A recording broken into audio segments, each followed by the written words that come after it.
Welcome to another episode of the Investmentor Podcast. My name is Tony. I'm the lead mentor. And in today's episode, we have a very special guest. His name is Justin from the Aero Accounting Group. Another Wong. I'm personally surrounded by many Wongs in my family. Lots of jokes you can make around that. Two Wongs to make, right? Yeah, Wong time. Wong, oh, that's good. That's good. So very excited to do this one today with you, Justin, because a lot of our members ask these accounting related questions, tax related questions. So I'm sure today will add a lot of value. So welcome. Thanks, Tony. Thank you. Yeah. How was the drive From Canberra? Oh, Yeah. it's always, it's 3 hours. You sort of put a good podcast on, like Investmentor Podcast, and you just flow with it. Amazing. Does the drive get any better? Honestly, no. No, it doesn't. Okay. But you know what? Like I find the drives a good time to sort of get away, because you know how you sort of spend a lot of time, too much time in the business, in your job, and you sort of lose track of what's important. I find that the drive really takes me away from the day-to-day stuff, and I just put on a good podcast and I just hit the road.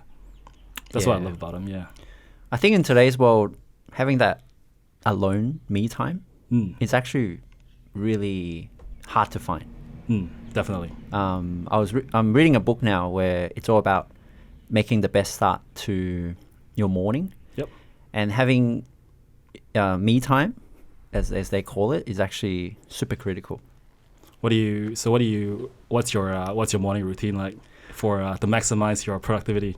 Well, right now, because of the book, and very happy that, and I've been sharing this book with a lot of my some of my members and the team here. It's called the Miracle Morning. Miracle Morning. Yeah. Awesome. So my current routine is wake up at 6. Yep. First 30 minutes, read that book.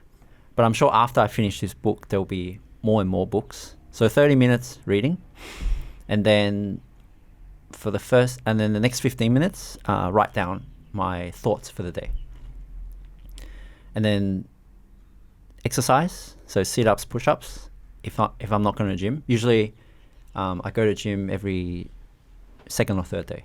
Yeah. So that's my routine right now. So the first hour is set, and then I get on with my day. Gotcha. Sort of a fixed routine that you sort of incorporate into your daily life. So, Yeah. It just helps getting the mind set for the day. I think that's super critical. That's awesome. Yeah, and that's, I think it's helping massively. Yeah. So Justin, 5 minutes ago, I can thank you for subscribing to our channel. That's all right. I'm fine to remind you. Subscribe, guys. So you'll see the podcast afterwards, after it's finished by the Medium team. The amazing Jacob and the team. That's right. So right now we're in September, so I'm guessing it's a very busy time for you. Definitely. It's definitely very busy. Like I was just telling Jacob just now, had to smash out 15 returns just before I got here, because I knew today was going to be an off day. So yeah, Wow. definitely the team's growing, customers are also growing. So yeah, it's been a really good journey. Wow, 15 tax returns. So Yeah. give us an insight as an accountant. How does the 3 months after the tax year finish in terms of the volume of tax returns? Because I know if you lodge your tax return through an accountant, you get more time to do it. That's Whereas right. someone who doesn't use an accountant, they have to lodge it by 30th of the end of October, right? Yep. So for your business, what's the volume like 3 months or, I don't know, whatever, 3-4 months after June 30 Yep. compared to the rest of the year in terms of the volume of tax returns that you do? Yeah, sure. So in between July to sort of the October mark, I would say that's probably the highest volume for our business. When it sort of comes to the November through to January, that's probably when people start relaxing a bit. Okay. They start popping their pina coladas and start to relax for the holiday. And then sort of somewhere in February, that's sort of when business really starts again. And from a sort of client perspective, you sort of get a mixture of both, right? Individuals, businesses. So yeah, it's a good mix. Okay. So would you say, so all your tax returns is between July to October?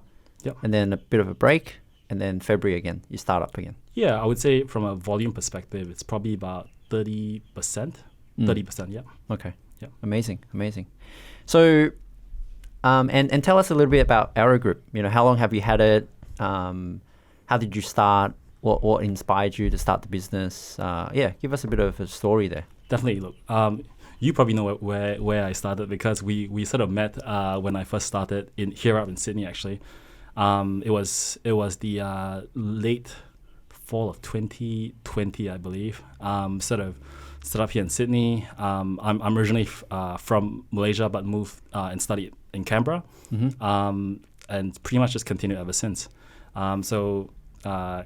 Country guy wanting to sort of move to the big city, as they say. Sure.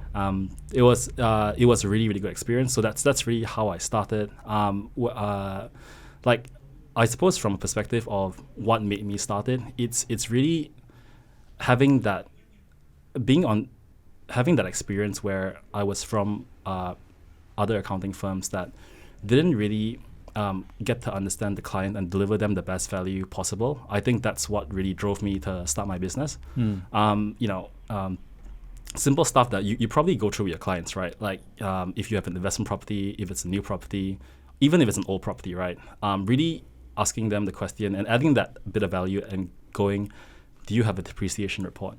It's so simple, but yet would you believe that probably 30% of our clients with investment properties don't have depreciation reports? And every single time I've sort of would ask that question, their responses would always be the same. My accountant didn't tell me any of that. Wow. Okay. So it's definitely quite shocking. Some of these accountants would also be from the bigger names. So I would probably shop around and check if my accountant can give me value if I was sort of looking for an accountant right now in the market. Okay. So how long were you working as a accountant for yourself, as an employee for other companies before you started Aero? Yeah, for sure. So it would have been about 5 years, I would say. 5 years. Yep. Okay. Yep. Okay. And since you started Aero, which was 2020? Yep. Yeah, it was 2020, just before the COVID. Yeah. So how many people did you have at the time compared to now? Yeah, for sure. So at that time, it was me. We had 4 staff in Malaysia, and we had 2 staff here. So we had about 6 people. Yeah. Okay. Yep. Fast forward 2 years now, we're a team of 16. So there's wow. Yeah, there's 8 of us in Canberra. There's 4 of us in the Gold Coast, and there's 4 of us in Malaysia. Wow, that's in the 2 years. That's impressive. Yeah. Growth. Yeah. Look, I think we were sort of there in the same place when B and I started. I'm pretty sure you remember that. Yeah. I think COVID for us gave us a really good time. It was a really good time for us to reset and really work out what are we good at and what do we want to focus on helping our clients succeed at. Okay. And in the 2 years, what would you say, were some of your biggest challenges? Staff. Yeah, finding staff. You mean finding the right staff? Finding the right staff. It's still happening now, right? Australia as a whole is going through a national shortage of staff, and it's because there is, there needs to be a strategy to sort of get more qualified people into Australia and into small businesses so that we can all really grow together. Because Australia is a fantastic place that is so undervalued, and I feel that given the right opportunity, we could actually have a chance at taking on places like America, UK, and stuff like that. Okay, so are you still looking for staff? Okay. Yes. So maybe for some of our members who work as an accountant, please send they could hit you up for a role. Please, yes. Yes, please. Fantastic. All right. Well, I've got some, common questions that we often get asked about from a tax property point of view. So I'm gonna share some with you, and keen to hear your insights. No, definitely. If that's please. right. And feel free to add in anything as you go. Yep. Okay, so the first area is our favorite one, deductions. Yeah. And you mentioned, it's actually very shocking statistics that you mentioned, 30%. And I reckon that's within what your observations have been. I think from our partner who does all our depreciation reports, I think the actual percentage that they have noticed is actually even higher than that. Really? I think it's more than 40%. That's crazy. Yeah. That's crazy. Given the significance of depreciation plays, especially for new properties. Yeah, look, it's like one of the things that I found really shocking was, especially with this one client that I sort of had an encounter with, she sort of came in and, she just wasn't convinced that she got good value. She was a standard public servant, one investment property, and she got charged something like $900 for her return, for a year's return. And obviously... No investments? One investment property. Or one investment? Yeah. Okay. And so that's what made her sort of look around. And, for you to get charged $900 for an investment property return and not have that added level of service that just went, do you have a depreciation report? That's crazy talk. So, sounds like maybe a very simple question for you, but what is depreciation? Yeah, definitely. So, depreciation is pretty much the wear and tear of your property. There's two types of depreciation that you can sort of, I suppose, go through. So there's the capital allowance, which considers the plant and equipment side of your property. There's also the capital works, which is the wear and tear of the building as a whole. They're both depreciated on different rates, so you just need to be aware which one applies for yourself. Okay. Yep. When you say plant equipment, that's a bit of a technical term. So yeah, in definitely. layman terms, what's plant equipment? Definitely. So plant equipment is pretty much everything as soon as you walk into your apartment, everything you see, from the bench tops to the microwaves, to the oven, to your what else is it? Is it Flooring? Flooring, carpets that you buy. Pretty much everything that as soon as you sort of walk into your property, everything that you see would probably be a good start point. Okay. Yep. Okay. So cupboards. Yep. All the bedroom fittings. Okay. And leading on to that, for how long can you claim depreciation for? Yeah, for sure. So depreciation can be claimed depending on the type of it depends on the type of the asset. It can be claimed. For instance, a carpet might be 10 years. A more extensive asset that is a cupboard maybe 20 years. It all depends on the useful life of the asset. So it's the best way to sort of double check is to go on the ATO website, and it will all be outlined in terms of the type of assets, so on and so forth. Yep. So typically, when we get a depreciation schedule for brand new property, this is the whole property, the schedule goes for 40 years. Yep. Yeah. Why is that? Yeah, 40 years. So 40 years is essentially the estimated capital works of the asset anyways. So that's sort of how that amount sort of came about. Capital works can only be claimed up to 40 years. So that works out to about 2.5% per annum. Okay. And capital works is? Capital works is the wear and tear of the building. Yep. Right. The structure. Yep. The structure. Exactly okay. right. Exactly right. Okay. And why is the depreciation for a second-hand property significantly lower compared to brand new? Definitely, because it's been used. Okay. What's the technical, I guess, the explanation behind that? What do you mean by used? Yeah, for sure.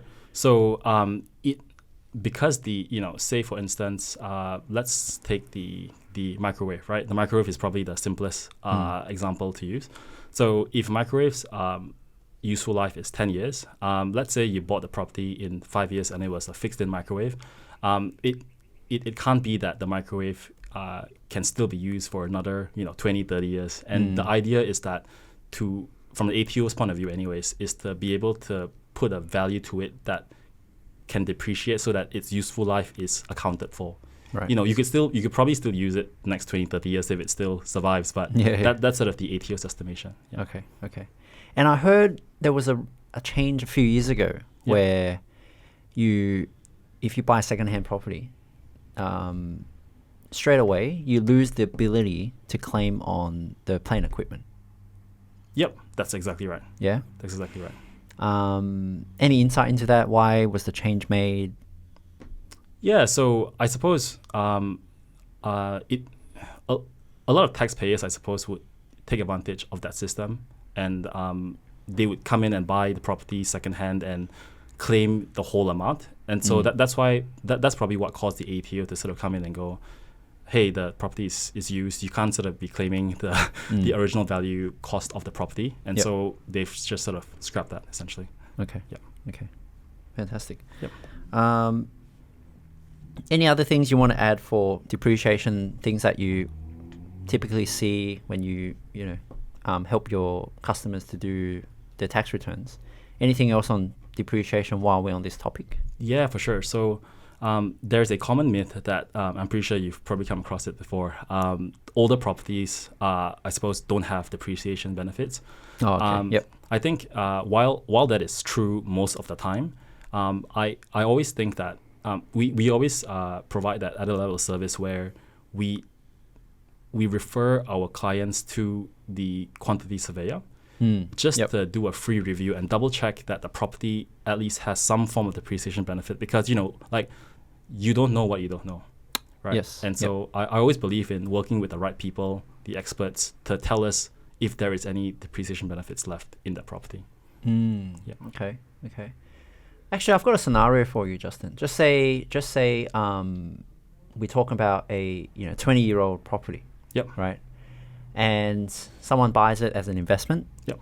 So in theory, there should be another 20 years of depreciation remaining. Yep. For the capital works. Yep. Because we can't claim plant equipment because of the change. If that investor do a reno, for example, and add a 50 grand reno onto the property, how will then impact the depreciation schedule at a high level? Definitely. That's a really, really good question. So whenever a structural change or more assets are added, what it means is that you can actually add those onto your investment property deductions, right? It just needs to be, if you want to get a second depreciation report done to reflect that, you can do that, or you can sort of calculate that separately with your accountant. Okay. Yep. Okay. So the quantity surveyor just effectively needs to account for it. Exactly. And update the schedule. Exactly right. Okay. Cool. All right.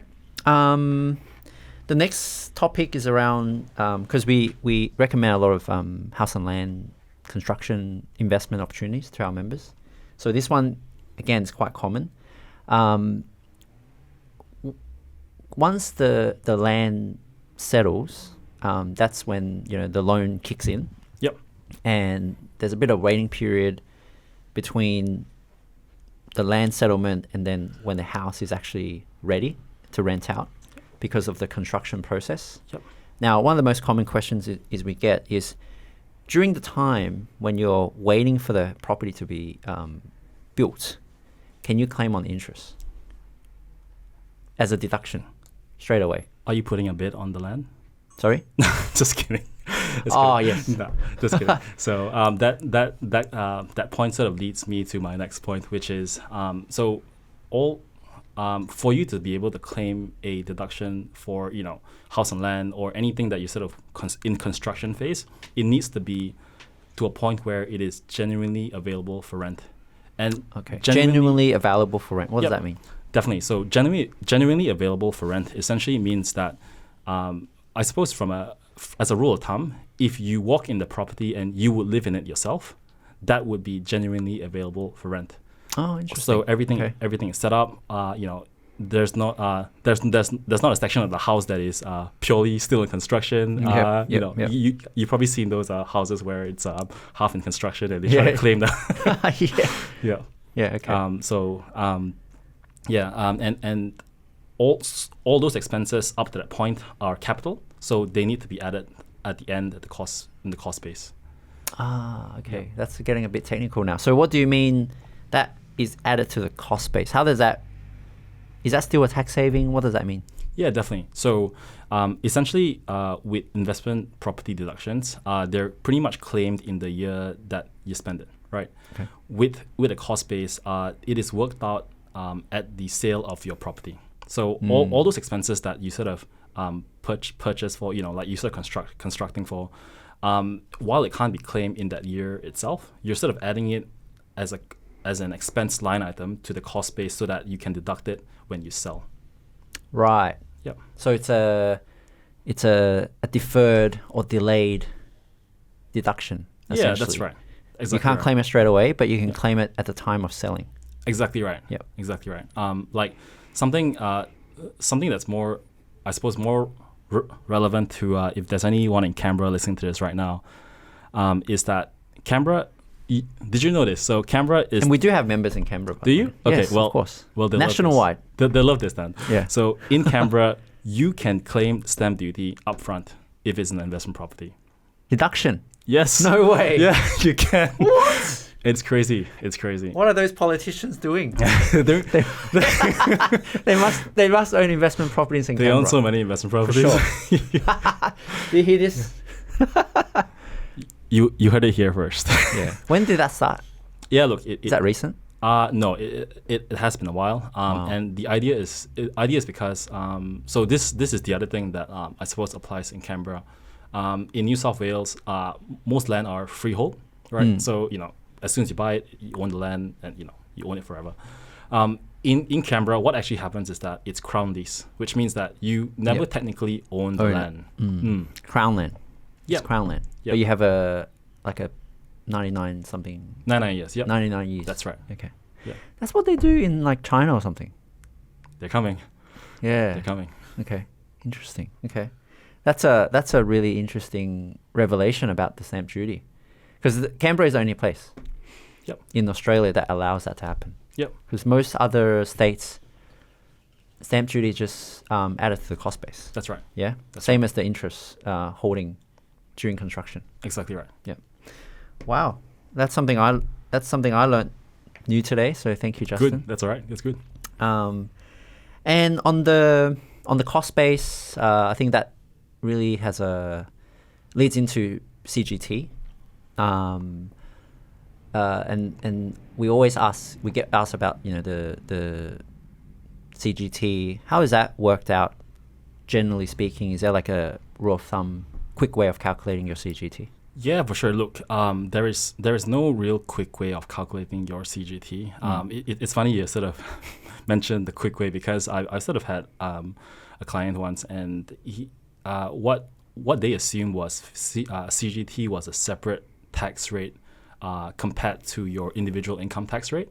And what happened is that when it sort of when the tax return sort of got worked out, and he was sort of confused because he thought it would be a flat 15% or something.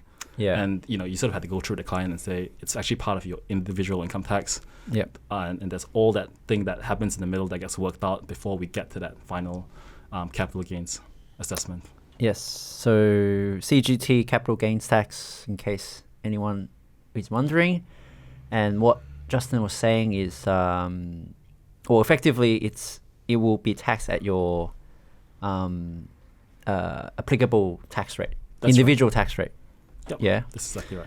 So actually another scenario for you, if someone has a big sale proceed coming, Yep. right, and potentially they have to pay a lot of CGT, what would be your advice to help them manage that situation?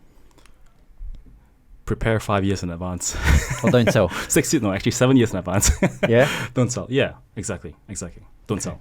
That's definitely the easiest way to prevent CGT, because you don't sell anyways, right? Alternatives? Yeah, look, definitely. So, I think to sort of answer that question, let me first go into the four biggest ways that you can sort of the four biggest concepts that you can take away to understand how you can sort of utilize and to plan around your capital gains event. Okay? So I think the first one is the main residence exemption, right?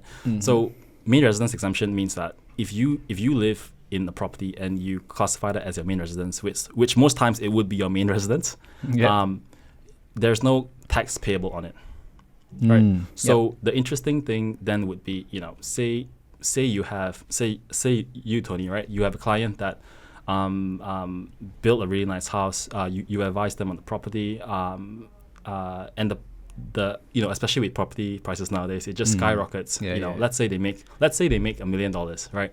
In capital gains. Now, you have two choices, right? You either sell it and get taxed on it, or you move in. Oh, okay. Just say they move in, then what happens? You move in. Good question. So that leads me to my second point. Right. So, say you had a main residence property. Tony done a really, really good deal for you, and you sort of moved into your second property. You made $1 million on capital gains. Now, because you've moved in after the advice from Justin from Aero, you sort of get that main residence exemption. If you sort of sell your previous main residence 6 months, and 6 months being the settlement date from both buy and sell, you get the sell your previous property tax free as well. No, wow. So that's a good one. So just say I leave my home and I've just settled on my investment. I move into my investment. My previous home, as long as I sell it within 6 months, it's still classified as main residence. And if I do sell, then there's no CGT. Exactly right. Because of the main residence exemption. Exactly right. It's one of the many loopholes. Well, I wouldn't say loopholes, I suppose. Don't say that too loud. The ATO may catch on to it. Loopholes. And change the rule. Yeah, true. But yeah, it's one of the many, I suppose, benefits if you sort of know and plan early, in that you can sort of time it so that it settles both the buy and sell side settles 6 months in between. Yes. Okay. Third and fourth. Third and fourth. Excellent. I thought it's already very good. No. There's two more. There's two more. I'll move into the third one, which is probably one that more people are familiar with, and that's the capital gains tax discount. Okay. So essentially, capital gains tax discount, if you hold an investment property for more than 12 months, there's a 50% CGT discount that automatically applies to your property. So that's definitely something that that one's a highly good one. recommend. Yeah. Number four, lucky four. Fourth one, 6-year rule. Oh, this one, I don't know how it works, but I hear it all the time. Okay. Yeah. So how the 6-year rule actually works is that let's do a scenario, right? You own your main residence, right? Let's say you wanna, for some reason, you want to move overseas for a bit. Right. So you move to, where's your favorite place, Tony? Bali, excellent. I keep hassling my family. Oh, let's move to Bali. Good choice. good weather, food's good, fantastic. Everything's choice. good. Everything's good. Exactly. So let's say you want to move to Bali, right? And you sort of move to Bali, and your property would be vacant, right? Now, with the 6-year rule, what happens is that if you rent out that property, as and make sure that you do not treat any other property as your main residence. You can, even if you rent out that property, as long as it's within the 6 years from you moving out and you moving back in, you can, if you sell it within those 6 years, it is CGT exempt. Wow. Do you have to move back in though when you sell? You don't have to. You don't have to. As long as it's within 6 years. Yep. Okay.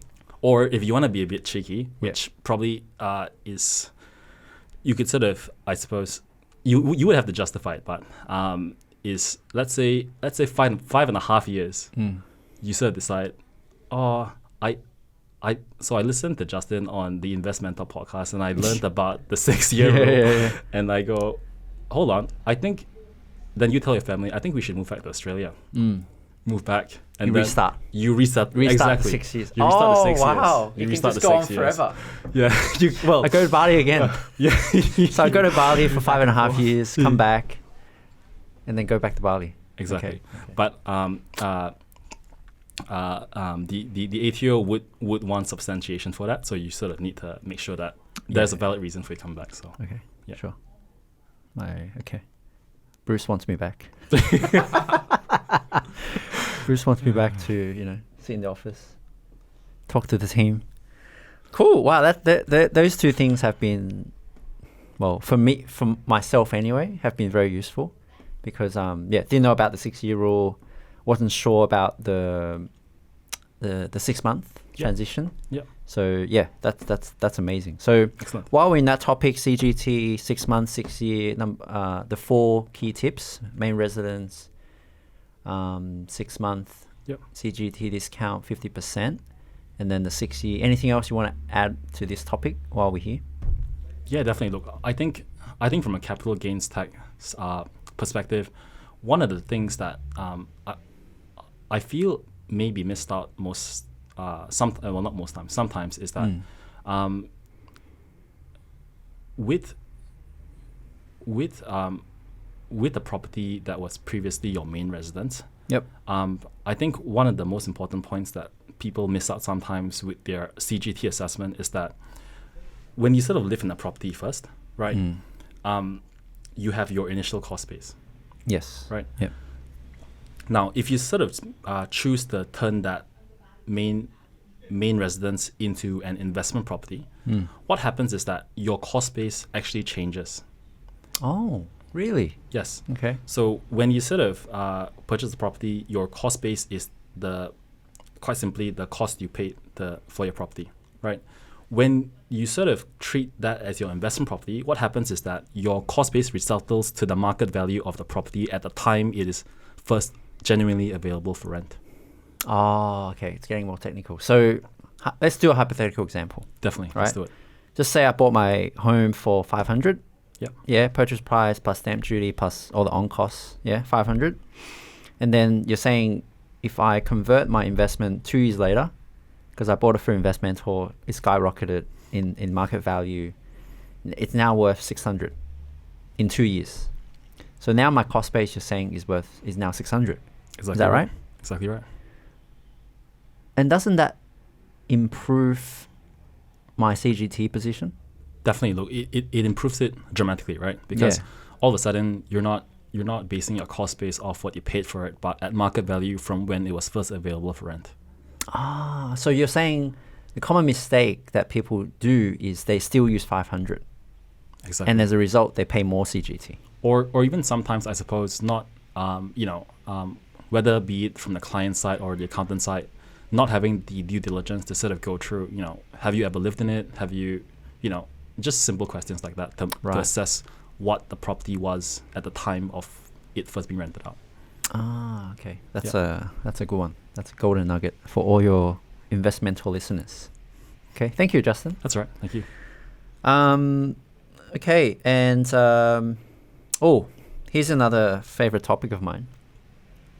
So a lot of our members, they come in, they do, they rely on their equity to invest further, because how that's probably the quickest way to expand your property portfolio quickly, rather than just purely relying on your savings, right? Common question that we always get asked is, when you do an equity release to invest in more properties, is the interest you pay on that equity release tax deductible? It definitely is, as long that's a caveat. Yes. What's the condition? Yeah, look, I think with equity releases, the most important thing to sort of keep in mind and make sure is that the purpose of the equity release is used back for investment, right? And as long as it meets that criteria, it definitely is tax deductible. What what most people sort of misunderstand is that when they release equity, and let's say they take the money and sort of go to Bali, for example, Yeah. because it's all bundled up into one. That may happen very soon for me. Because it sort of all bundles up into one loan amount, they sort of think that the entire amount is deductible. But the truth is that if it's private in nature, that portion is not deductible. Right. Yep. So you've got to be super clear on what portion is for investment versus private in nature. You know, going to Bali or buying a car Yep. for your own use, something Yep. like that. Yeah. Yep. Okay. Exactly. So you can't sort of do a Lamborghini Yeah. equity release and And then expect claim it on to tax. be Yeah. Okay. yeah, doesn't work. Okay, makes sense. Another common scenario is just say I have a home. I've got 50. Let's make it 100 because we're doing well. 100,000 in the offset. If I use that money from the offset to invest, because I've taken money out of offset, just say all of the 100,000 to invest, and that means my interest would go up because I've taken money from the offset. And if I use it for investment, assuming 100% of the 100,000 is investment, is the additional interest going to be tax deductible? Yes. As long as you use it for investment, Investment. it definitely is tax deductible. Okay. Yep. Any difference between redraw and offset from that regard, from a tax point of view? Does it matter? Definitely. So I think just going back to the point where if it really depends on the purpose of the redraw or the equity release. As long as the investment funds are not being used for private or domestic nature, and you are investing it, and there's a track record of it, it should be tax deductible. Okay, so it's all about the purpose. Exactly right. Okay. Yep. Cool. And I think the final topic we may cover is type of ownership for property. And there's, based on my conversations with our solicitors, there's I think mainly two types. There's a tenancy in common, and there's a joint tenant. They're the two, right? And when you talk to your customers, which one do you recommend and why when they're looking to buy an investment property? And how do you decide? Yeah, definitely. So I think the number one question I would first assess is what is the relationship of the people involved. Okay. And the reason I ask that is because if it's a husband and wife, right? Joint tenants make more sense, right? And the idea being because joint tenants is usually 50-50. You can't sort of decide what the percentage is, and there's the concept of right of survivorship, which means that should something happen to one party, the other party automatically inherits it. Sure. Right. Now with tenants in common, they're generally more for unrelated parties. The percentages you can actually change the ownership percentage of how you would like to structure it. So one person can be 10%, one person can be 90%. But the benefit to that, I suppose, is that each person with the right of survivorship by rule, each person can enter in and out of the transaction as they wish. Right. Oh, okay. You can sort of dispose of the interest and someone else can come in, so on and so forth. Yeah. In a scenario where, just say husband and wife, which is the most common, even with our members. If one person is earning significantly higher, would then tenants in common make more sense from a tax point of view? Yes, definitely. It would definitely make more sense. What I tend to find with couples like husband and wife situation like that is that I think while that is a valid sort of structure, I think adding that next level of question that goes, what's the husband doing? What's the wife doing? What is the income difference? Could there be a benefit to using a family trust? I think that would probably be where I would start the conversation at. Sure. Yep. Yeah, more holistic view. Yeah, 100%. 100%. Yeah. Okay. Anything else you want to add, Justin? No, definitely. I think so. I think with your some of your clients, which are business owners. Yeah, I'm dealing with a high number right now, which is interesting. Good. That's a good thing, right? Yeah. Yep. What I think that one of the actually I have a question for you. Okay. What do you find so with these business clients that sort of come to you and you sort of help them invest, how many of them do you think are, and how many of them would you think would be in the right structure? That's a great question, because we probably not in the best position to decide and understand, because that's why we're keen to work together, because that's really your area of expertise. And even based on the conversations that we've been having, it depends on a lot of factors, right? So, and that's why, your input into the whole structural situation is so critical, so that our members can understand long term what is the best structure and whether even the current one is the most optimal. So short answer is don't know, not sure. And that's why we need people like you to guide our members to understand what the best one should be. Yeah. Definitely. Yeah. Look, that's definitely fair enough. Yeah. Cool. All right. Yeah, we may wrap it up here, and yeah, personally, thank you. Thanks, Tony. Thank you. Incredible amount of knowledge, and definitely can share a lot, during my mentor sessions. And yeah, thank you, Justin. And hope today was useful for many of our members who've been curious to learn more about tax, property, deductions, and any accountants out there looking for a job, hit Justin up. Hit me up. And info@aerogroup.com.au. Thank you. All right. Thanks, guys. Thanks, guys.